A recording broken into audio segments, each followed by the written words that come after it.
Oh, I'm so excited about this game. Go Blue. Say it back in the comments, right? Don't you ever out in a non-Michigan area, you're not near the campus, maybe not even to Detroit, you're somewhere else in the state of Michigan. You're in Orlando at Disney World with your kids. You're somewhere that you don't always see Michigan fans. You give them a Go Blue. Don't you hate it when they just go like, huh? You talking to me? You talking to me? I can't stand that because I Go Blue everybody. I'm in Dallas. I see Go Michigan hats all the time. It's always Go Blue. It's like a 50% return rate. So don't be one of those guys who doesn't know what I'm talking about. Go Blue. I'm talking to you. Give me one back in the comments.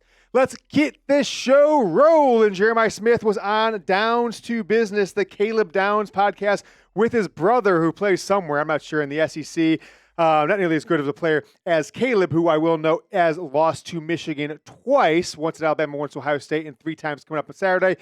Smith said to the question of, hey, everyone wants to know, you playing on Saturday? I'm feeling good, dealing with a little situation injury-wise, but I should be good to go Saturday. It felt to me, Jack, that he was kind of forcing it. It felt that he winced, like his brain paused. There's that famous video of our own Mitchell Renz when he popped his testicle mid-video. Have you seen that one, Jack? Pretty interesting video. But Mitch kind of winced and goes like, oh, like that. That's kind of how Smith looked to me. So maybe he's just being optimistic. Maybe he is going to play. But remember, this is the guy they called the greatest freshman of all time, the greatest recruit of all time. At least Ohio State fans did, as the number 1 player in the 2024 class.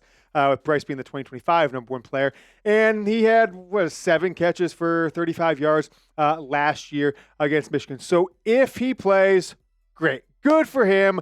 Ohio State fans don't have to have excuses after they lose their 5th straight game to Michigan and the 6th straight season without a win in the greatest rivalry in all of sports. These are 2 of the best receivers in the college football. I think they're healthy all year. You could realistically make a claim they are the best 2 or 2 of the best 5. I think Smith is certainly the most talented, doesn't always show up all the time. Ohio State, Michigan last year, plenty of other games we look. He's like, 4 catches for 30 yards. What's going on with this guy? But Ryan Day, he seems optimistic. A lot of internet rumors out there that 50-50 is what they're calling Carnell Tate. I think the pessimistic Ohio State fans are saying Tate's not going to play, Smith is. And I guess we're just going to see how things shake out. I think the weather is going to be a little crazy. I think there's going to be some wind. I think it's going to be 28, 29, 30 degrees leading up to game time, which if it's clear, that could be nice weather to play in. But it could be windy. There could even be snow. It looks like it might snow an inch or 2 on 4, 5, 6 o'clock after the game.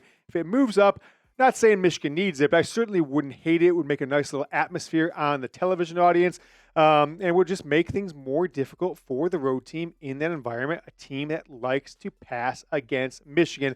Ohio State is that only a 9.5 spread right now, Jack? Go ahead, pipe in. So I don't know if Vegas knows something that we don't, but the odds have shifted 2 points. It was 11.5 yesterday. Well, it was 13.5 like 2 weeks ago as well. Like before the Northwestern game, it was 13.5, and so. I don't know, Jack. So the odds are still coming down. I haven't really checked. There's some stuff out there. I'll pull up my phone as we continue on with the show. There's a app that I use that kind of gives you some insight in what like the pro bettors are going after. It shows you what percentage of the bets, like total bets are on one team, what percentage of the money. I always find the best, like they know something, is when like 80% of the bets are on one team, but like 80% of the money is on the other team. Because that kind of means that the big wagers, the guys who are putting down tons of money, they are betting on the opposite side of where the public is. I'm going to kind of take a look at that as we go through, but you can bring me back to the, we got a little sub battle going on with Ohio State. And I'll tell you what, as I pull this up, I want to give you the people this insight. If I could find this game, we're in a subscriber battle against the Ohio State channel here on YouTube at Chat Sports. I don't want to waste anybody's time. I can't find it very easily. We'll have it for next show. They had a better first day than we did. 90 subscribers for theirs. We're only at 64. So I know we can do it. We can beat them here on YouTube. So if you'd like to see us beat Ohio State on YouTube and guaranteed to beat them in the game on Saturday, if we do, give us a subscribe on this video. If you don't like what you see this week, go ahead and unsubscribe after the game on Saturday. But I don't think you will. So please subscribe if you're a Michigan football fan. I don't want this guy, Billy Beebe, a real kind of an airhead, Jack, kind of an airhead. That's what people are calling him lately. People say he doesn't work that hard, much like the Ohio State team doesn't come prepared when it comes to the big game. But he's got the early lead on us right now, just like Ohio State hopes to have on Saturday, which they won't. Which leads me to my keys to beat Ohio State again. Michigan's going to Bosa. I've got 5 keys to the game. And I'll tell you this, Jack.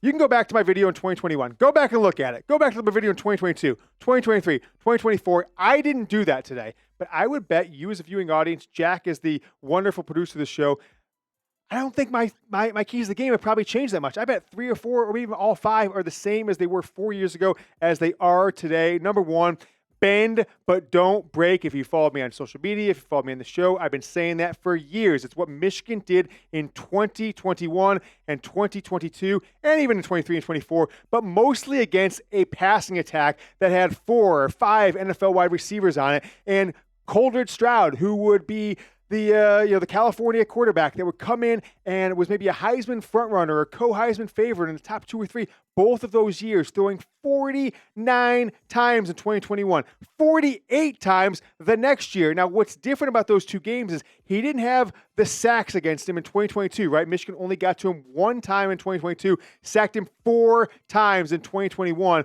David Ojabo, Aiden Hutchinson. But what he did have in 2022 were those turnovers, right? Both of them, in the fourth quarter. One in the red zone where he tried to shovel that pass underhand. It was intercepted by a Michigan off defensive lineman. And then the one when the game was kind of out of hand, it was already 45-23. The Don had his 2 long touchdown runs. He throws over the middle. Wide receiver from Ohio State just kind of half-asses it as usual, tips out of his hands into, I believe it was Markari Page hands. So bend but don't break. So I want to clarify further what I mean by this. I think it is a good thing if Ohio State throws the ball a ton, as long as they are not getting 50 and 60-yard chunk plays or multiple 40-yard completions throughout the first quarter, the second quarter. We'll talk about how Michigan starts this game well here coming up in a second. But if Michigan allows Ohio State to not go, you're not getting anything over our head. We're going to let you have favorable coverage in 5 yards of the offensive line of scrimmage, 10 yards, even sometimes 15, and it takes them 9, 10, 11 plays. They're throwing around 8 or 9 of those 10 or 11 plays, and they get into the red zone. Michigan does, like I mentioned on Monday's video, a wonderful job of disguising man versus zone coverage. You don't have to worry about guarding 30 yards back when you're in the red zone because you got the back of the end zone back there. That's your 12th defender. Michigan can be more strategic. They can disguise things, and if Ohio State's playing into their hand is if this is happening. If they're scoring drives, let's just say the first quarter and a half of the game, you're sitting there at the middle of the second quarter, they might have 10 points, right? They might have 13 points. But if it's been like 9 plays field goal, 11 plays touchdown, 12 plays field goal, and they've taken, 7 minutes, 5 minutes, 8 minutes on those drives, and Michigan's down by maybe a score, maybe it's 13-7 at that time, I would feel great at that point. I would feel great because that's how this game is gone. Force them to think we can only do it by throwing. We've got to force it long. Eventually, they'll make a mistake. Either Sayin will stay in the pocket too long, trying to wait to go deep, get sacked, maybe fumble it. If not, go further back.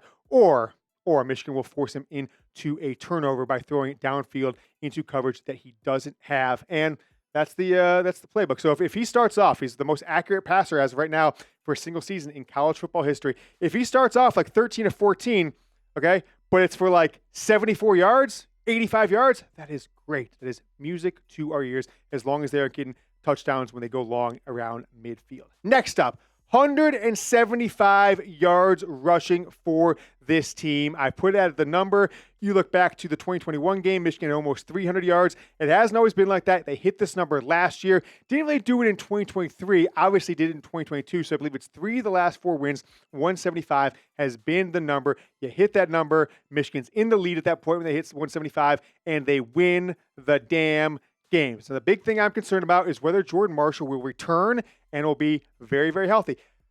Him and Bryson Kuzdzal are 2 different players, right? They don't run the same. Kuzdzal seems a little bit quicker. He seems to hit that hole a little faster, where Marshall kind of reminds me of Chris Perry 2.0, if you're old enough to remember the great Michigan running back, the Doak Walker Award winner from 2003, wore the 23 as well. Michigan can't win this game, I don't think, by passing the ball 35 and 40 times. They don't have the wide receivers. They don't have the experience. They don't have the offensive philosophy to win that type of game. So it's Kuzdzal. I keep saying Kuzdzal. It's Marshall.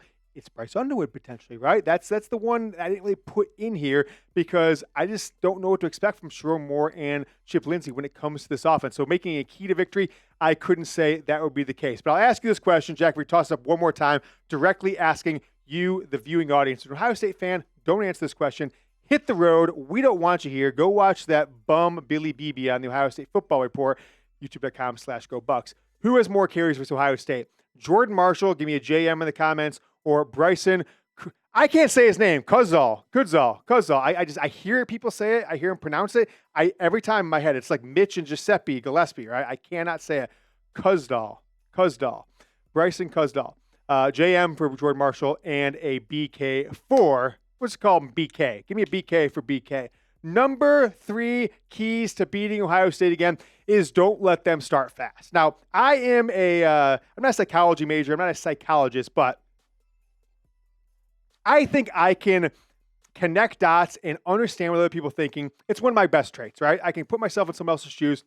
What Ryan Day is thinking right now is it's College Football Playoff 2024 all over again. We're going to do to Michigan on Saturday, just like we did these SEC teams in Oregon and Notre Dame to walk through the College Football Playoff and win that one a little closer with Notre Dame there at the end than expected. But if you go back to that game, they were up 21-0 against Tennessee in the first quarter. Oregon, it was 14-0. It was like halfway through the first quarter, and then they were up something like 38-7 at halftime against number 1 Oregon. Texas, now they were up 7-0. That game was a little closer early on. Ohio State, right?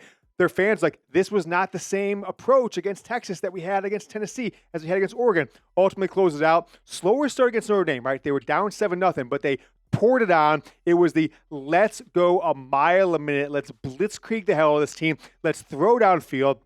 Let's put everything we can into our best plays to score fast, score quick, kill them with offense, make their spirits just be down in the dumps, down 14-0, down 21-0, down 7-0, and up from there, right? And they think if they can do that, I would believe that they are going to beat Michigan and beat Michigan handily. Ohio State, I think rightfully so, thinks if they are up 14-0 in the first quarter or 21-6, 24-7 in the second quarter or at halftime, the game is over in their minds, and I'm not going to sit here and disagree with them. And so that's just got to think. What does that first drive look like? If it's 3 plays, touchdown, I am not feeling good about that one, okay? If it's 9 plays, touchdown, okay. If it takes up like 7 or 8 minutes of clock, I prefer that. If it's 9 plays field goal, we are cooking with gas. I am smoking a cigar, and Michigan is going to ride this one out for another victory, beat Ohio State again. Now,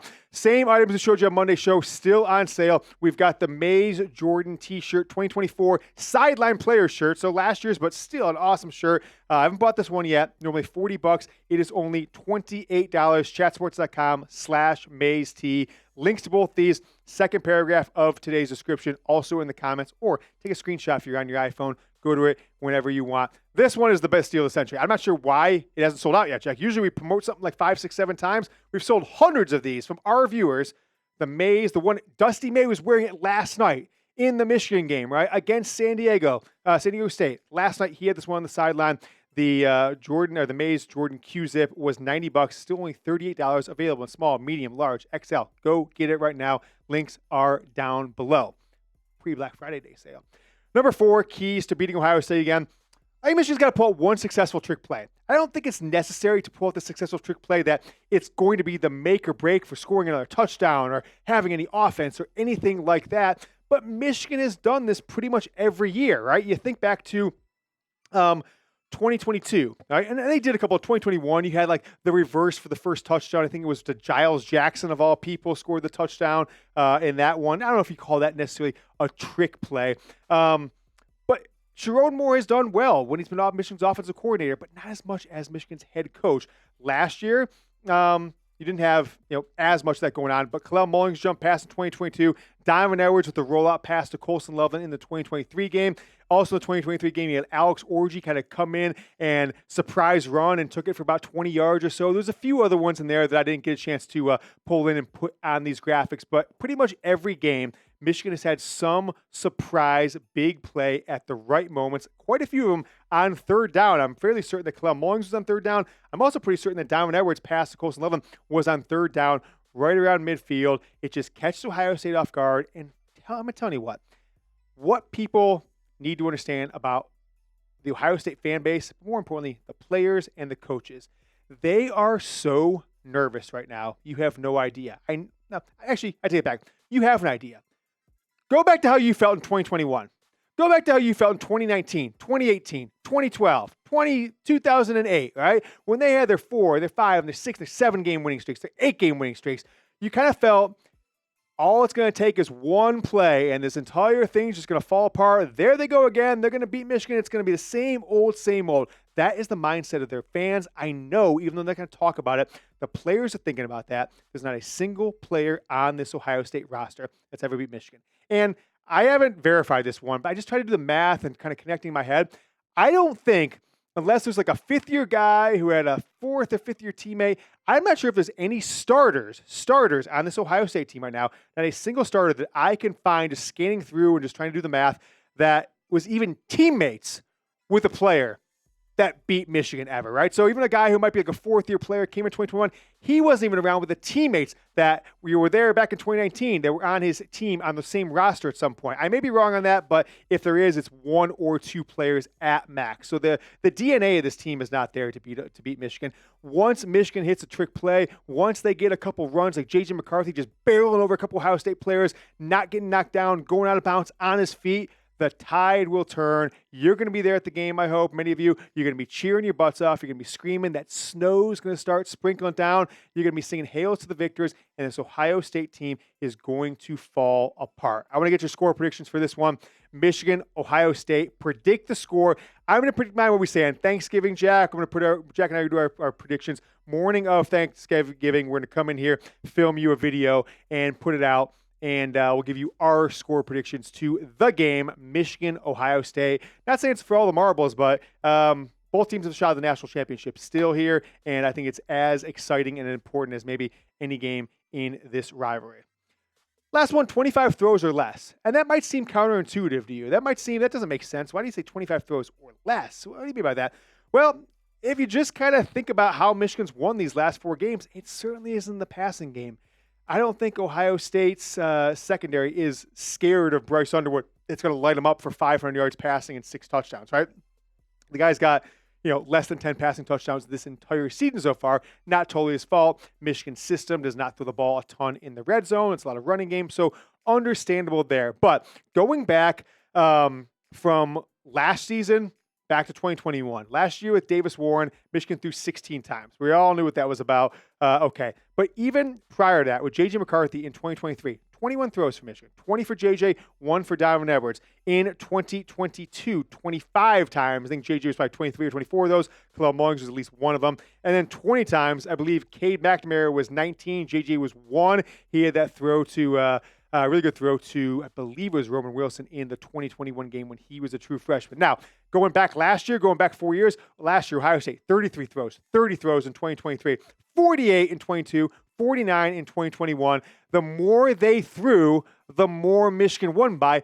The less Michigan threw, sometimes the better, although 16 throws last year wasn't necessarily like, this big difference. But if you look at the numbers outside of 2023 when Michigan threw 21, Ohio State threw 20 through 30, Ohio State's thrown for twice as many times passing attempts as Michigan over these last 4 years. 16 to 33, boom, that's double. 2022, 25 to 48, 2 shy of double. And then in 2021, 20 for Michigan, 49 for Ohio State. So more than double, 2.5 times as many throws.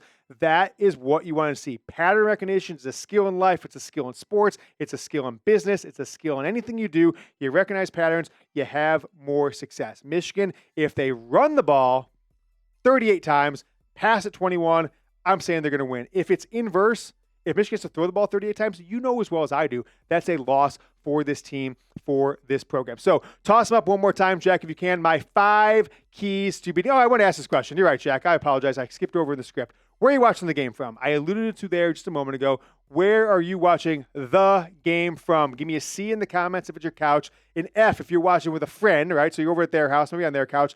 B, at a bar, or give me an S, you were at the stands at Michigan Stadium. I'm C, Jack. Where are you going to be? You're a C as well?